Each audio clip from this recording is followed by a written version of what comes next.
오늘 예배 참여하신 우리 성도님들 중에는 대부분 아마 물 세례를 다 받으셨을 것입니다. 우리가 어릴 때 유아 세례를 받고 입교를 하거나 아니면 성인이 되어서 물 세례를 받았죠. 성경에 보면 세례가 세 가지가 나오는데요. 물 세례가 있고 그리고 성령 세례, 불 세례가 있습니다. 오늘 우리가 마태복음 3장 말씀을 읽었는데요. 여기도 동일합니다.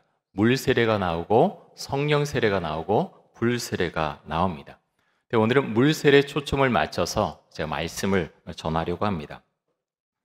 오늘 말씀에 세례 요한이 나오는데요.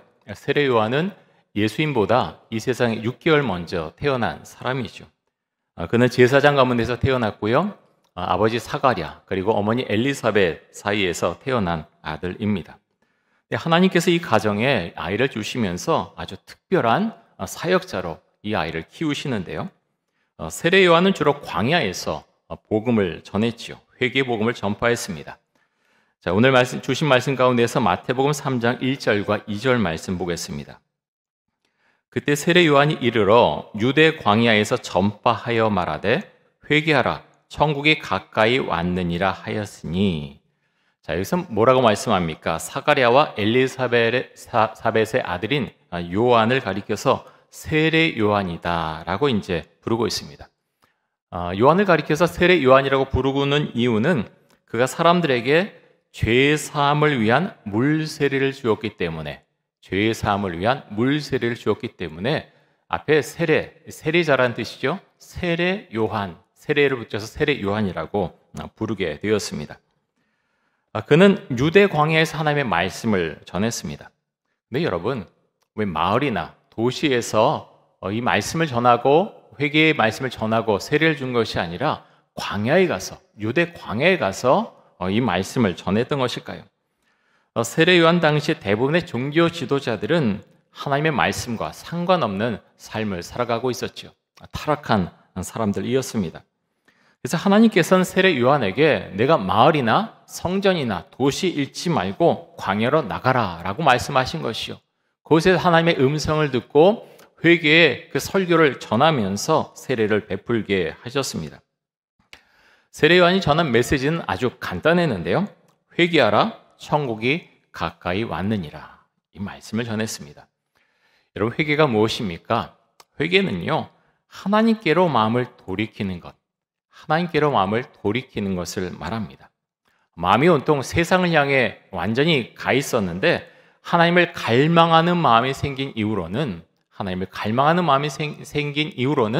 하나님을 향해서 마음을 돌이키는 것, 그것이 바로 회개라고 하는 것입니다. 그런데요, 성경에 보면 이 회개는 삶의 변화에까지 이어지는 회개를 말하고 있음을 알 수가 있습니다. 기도만 해서 주님 잘못됐습니다 라는 게 아니라 삶에까지 이어지는 것, 그것이 바로 회개라고 하는 것입니다.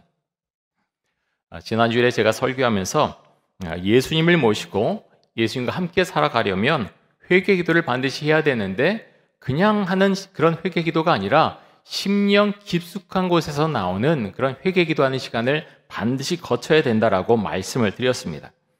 그런데 우리가 드린 이 회개 기도는요, 단순히 기도에서 끝나서는 안 된다라고 성경은 우리에게 분명하게 말씀하고 있습니다. 자, 세례 요한이 전한 메시지는 회개하라, 천국이 가까이 왔느니라 였는데요. 메시지 성경에 보면 이 부분을 이렇게 번역을 했습니다. 너희 삶을 고쳐라, 하나님 나라가 여기 있다. 너희 삶을 고쳐라, 하나님 나라가 여기 있다. 같은 내용인 것 같은데요, 우리가 받는 그 느낌이 아주 많이 다릅니다.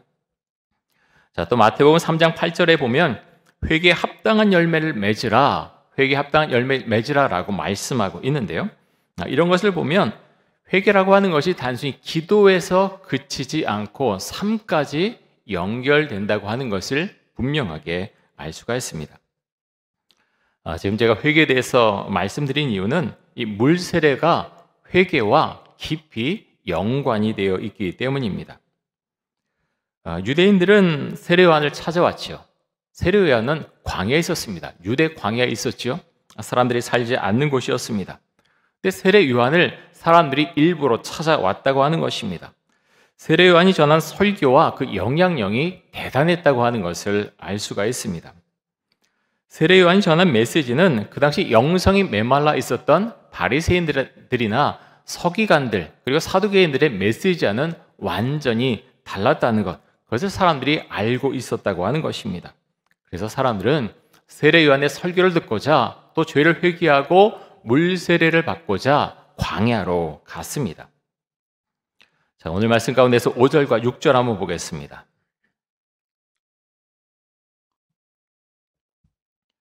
이때 예루살렘과 온 유대와 요단강 사방에서 다 그에게 나와 자기들의 죄를 자복하고 요단강에서 그에게 세례를 받더니, 유대 광야는요, 예루살렘에서 이제 조금만 나오면 바로 이제 유대 광야가 시작이 되는데요. 세례 요한은 아마도 유대 광야에서 이제 예루살렘에서는 조금 먼 쪽 요단강까지 그렇게 가서 그 근처에서 활동을 했던 것으로 보입니다. 그래서 예루살렘에서 만약 세례 요한이 있는 곳까지 찾아가려고 했다면 그것이 그렇게 쉬운 길은 아니었다고 하는 거죠. 많은 시간을 들여서 가야 했습니다. 하지만 사람들은 찾아갔지요. 왜 찾아갔겠습니까? 영적으로 갈급했기 때문입니다. 말씀을 듣고 영적으로 회복되고 싶어서, 그리고 죄를 사함을 받고 또 세례를 받고 싶어서 그 유대 광야까지 찾아갔다고 하는 것입니다. 사람들은 세례 요한에게 물 세례를 받기 전에 자기들의 죄를 고백했다고 말씀하고 있는데요. 마태복음 3장 6절에 보면 자기들의 죄를 자복하고 요단강에서 그에게 세례를 받더니 라고 했습니다.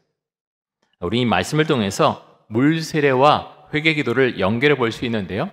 세 가지로 우리가 한번 생각해 볼 수가 있습니다. 첫 번째는 물 세례를 받기 전에 회개 기도가 있어야 된다라고 볼 수가 있고요. 두 번째는 물 세례를 받으면서 회개 기도를 분명히 드려야 된다라고 볼 수도 있고, 아니면 세 번째로 물 세례를 받은 이후에 회개 기도가 있어야 된다라고 볼 수가 있죠.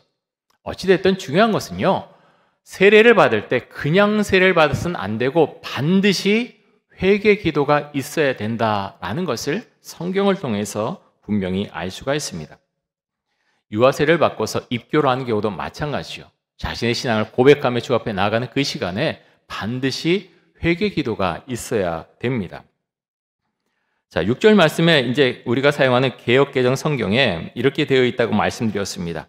자기들의 죄를 자복하고 요단강에서 그에게 세례를 받더니, 메시지 성경에 보면 이 6절 말씀을 이렇게 번역을 하고 있습니다.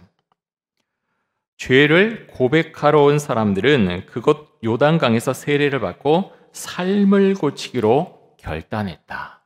삶을 고치기로 결단했다는 것이죠. 유진 피터슨 목사님께서는 이 부분을 번역하시면서 사람들이 죄를 회개하면 그 다음에는 삶이 바뀌게 된다라는 것에 포커스를 맞춰서 번역을 하셨습니다. 이 목사님의 번역을 보면서 참 번역이 참 명확하고 강렬하다 하는 생각을 했습니다. 하나님께 자신의 죄에 대해서 정말로 회개한 사람은 자신의 삶에 반드시 변화가 생긴다고 하는 것입니다. 그런데 세례 요한이 물 세례를 주는 곳에 찾아온 반갑지 않은 사람들이 있었는데요. 자, 7절에서 10절까지의 말씀을 보겠습니다.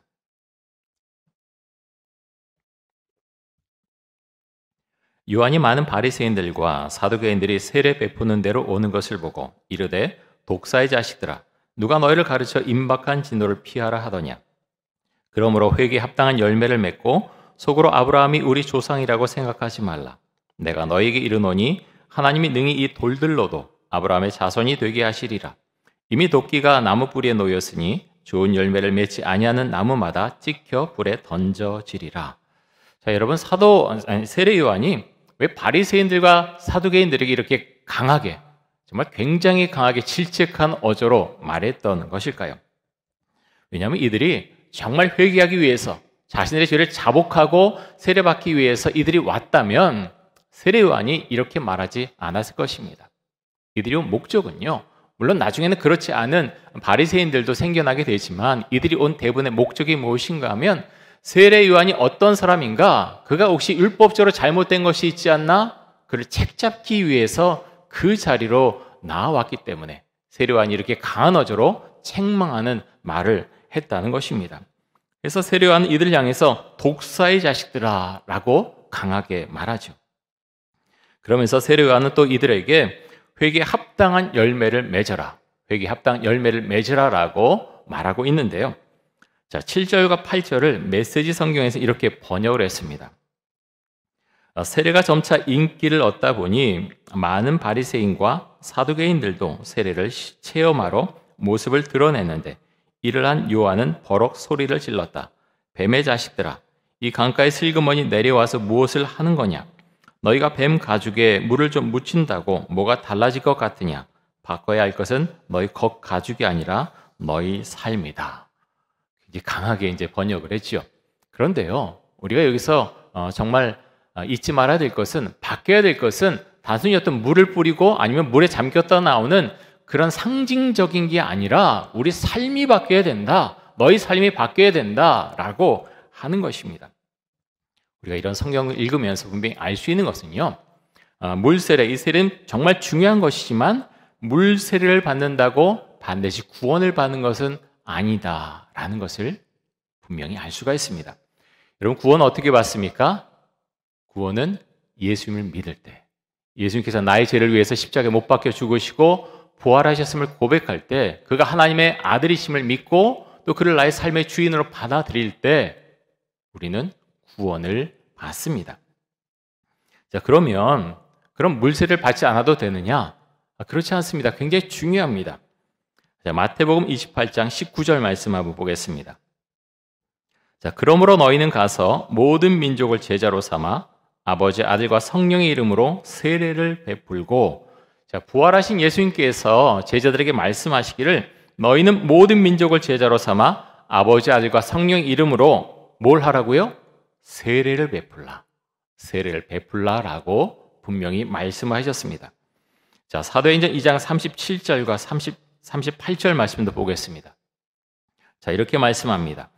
그들이 이 말을 듣고 마음에 찔려 베드로와 다른 사도들에게 물어 이르되, 형제들아, 우리가 어찌할꼬 하거늘 베드로가 이르되, 너희가 회개하여 각각 예수 그리스도 이름으로 세례를 받고 죄의 사함을 받으라. 그리하면 성령을 선물로 받으리니. 자, 성령을 받은 베드로가 밖으로 나와서 사람들에게 말씀을 전했지요. 사람들의 마음이 아파합니다. 힘들어합니다. 그래서 묻습니다. 베드로, 그러면 우리가 어떻게 해야 되겠습니까? 라고 그렇게 물었더니 베드로가 이렇게 대답하죠. 너희가 회개하여 각각 예수 그리스도 이름으로 세례를 받고 죄의 사함을 받으라 라고 말합니다. 세례가 정말 중요하다는 것을 알 수가 있고요. 이 세례는 회개나 죄 사함과 항상 연결되어 있다고 하는 것을 알 수가 있습니다. 자, 바울도 예수님을 만난 이후에 다메섹에서 아나니아라고 하는 예수님의 제자에 의해서 세례를 받게 되는데요. 사도행전 9장 17절과 18절 말씀 보겠습니다.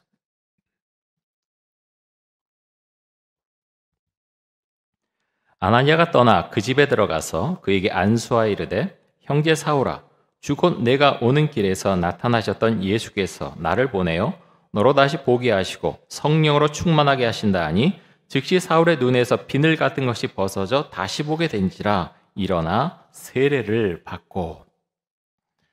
자, 바울은 예수를 만난 다음에 그 강한 빛 때문에 예수님께서 눈을 멀게 하셨죠. 사흘 동안 보지 못하고 금식하면서 바울은 기도합니다. 네, 예수님께서 예수님의 제자 아나니아를 보내시죠. 그가 바울의 눈에 안수했더니 비늘 같은 것이 벗겨지고 다시 보게 되었습니다. 그 다음에 어떻게 합니까? 바울이 바로 아나니아를 통해서 세례를 받았다. 물세례를 받았다고 하는 것입니다.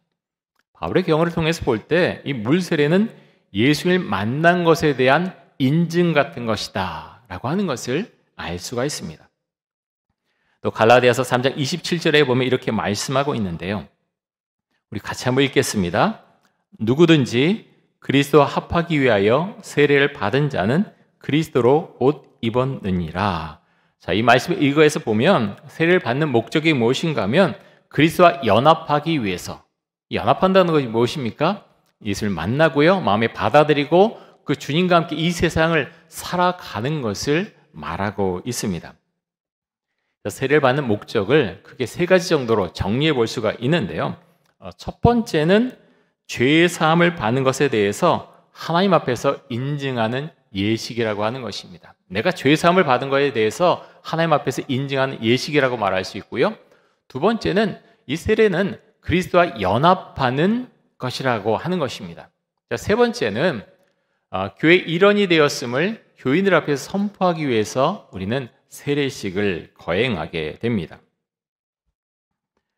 세례 요한은 사람들에게 물세를 베풀면서 이렇게 말하는데요. 마태복음 3장 11절과 12절 말씀입니다.